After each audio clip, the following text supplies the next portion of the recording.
Good afternoon, everyone. It's more evening now. Close to it, so it'll probably be evening by the time you get this. Man, I worked a 10-hour day today, screwing floors down. It was a very, very tedious thing, and I'm fucking sore. My body is killing me. But that's not going to stop me from doing these videos here. Crazed radical Dems and allies deliberately pushing America to a brink of civil war, second civil war. And this is from Joe Newby. And this is just basically a synopsis, a summing up of what's happened in the last few years. And I think it's worth going over. But there's a few details left out, and that's okay. Overall, it's a good piece. So, let's get started.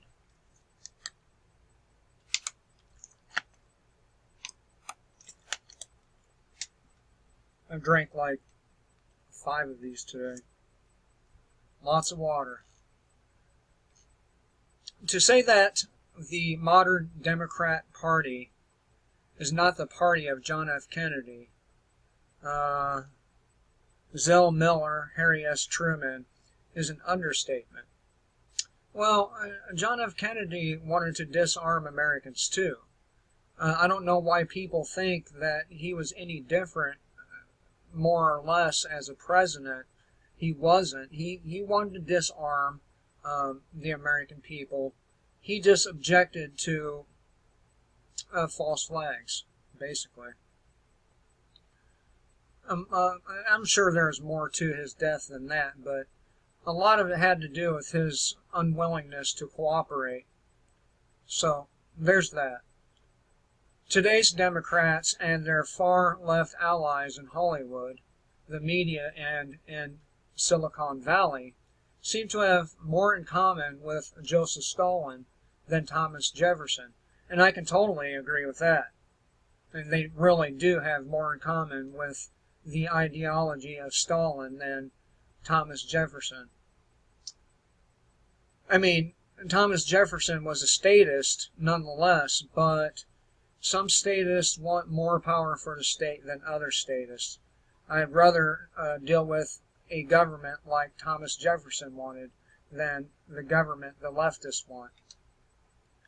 Based on their actions since November 2016, one can't help but think they are deliberately pushing the country to the very brink of a second bloody civil war. I don't know. Maybe something else will happen first.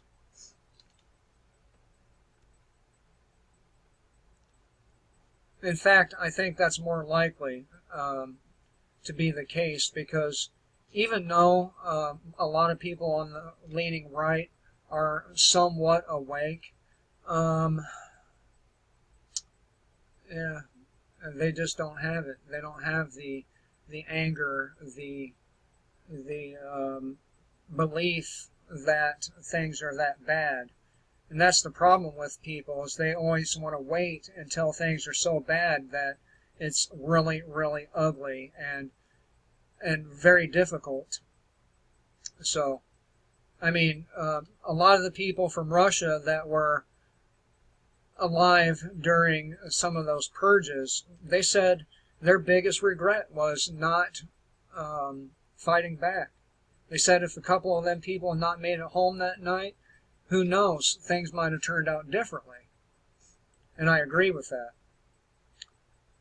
There were threats to murder the newly elected president, which we all heard Madonna and many others make these statements.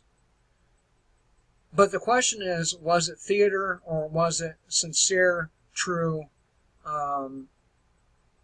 Were they sincere and true in their words? Do they really want Donald Trump gone? Do they really want that? Could be, but it doesn't seem likely, since Donald Trump has been a media sweetheart for, well, up until 2016, right? Or a little before then. I mean, when he said he was running for president. That's when the trouble started for him, if the trouble is real. I have my doubts. I really do. GoFundMe quickly took the campaigns down after we reported on them, but calling for the death and violence continued. No one is surprised that liberals called for violence and bloodshed. They've been doing that on a regular basis for some time, and they have. They have.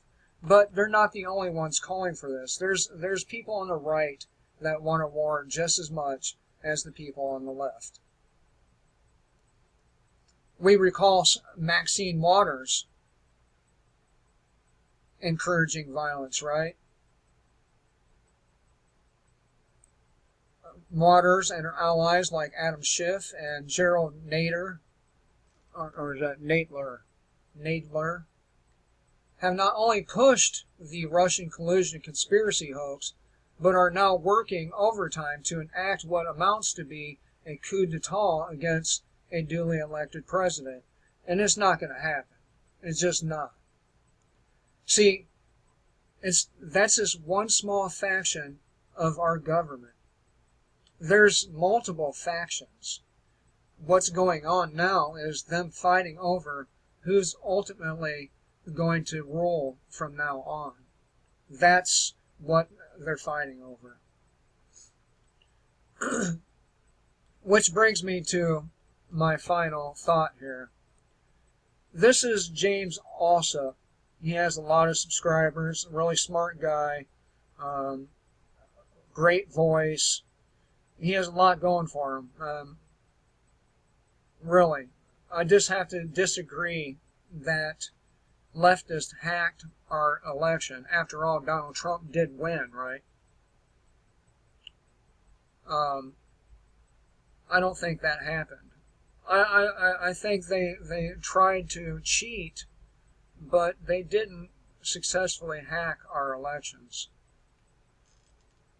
And they wouldn't be getting away with the things they're getting away with if the right in this country was doing their fucking job and jailing these people for committing the crimes they do. But they're not, because they too are committing crimes, and neither one of them want to go to prison. And that's the truth of the matter. There was no election hacking. Donald Trump won fair and square, at least according to the votes. Whether he was selected or not, I don't know. I wasn't there. But you know the saying, you're not elected, you're selected. So I doubt that anything different applies this time around. Just saying. Anyway, thought I'd share these two things with you. I hope you all have a great, great day. One more thing. I'm glad I did that. This is the website James Alsop was talking about here in this video. And Inequality Media is ran by a former Hillary crony. The top 1% of America holds 40% of the wealth. It's a lot more than that, and Hillary is part of that top 1%, and I wouldn't doubt if he were part of that 1% too. You shouldn't trust websites like this, the do-gooder websites. They're always a trap. They're always a trap. Anyway, once again, I thought I'd share this with you. I hope everyone has a great day or evening. Until next time, kill the state, live free.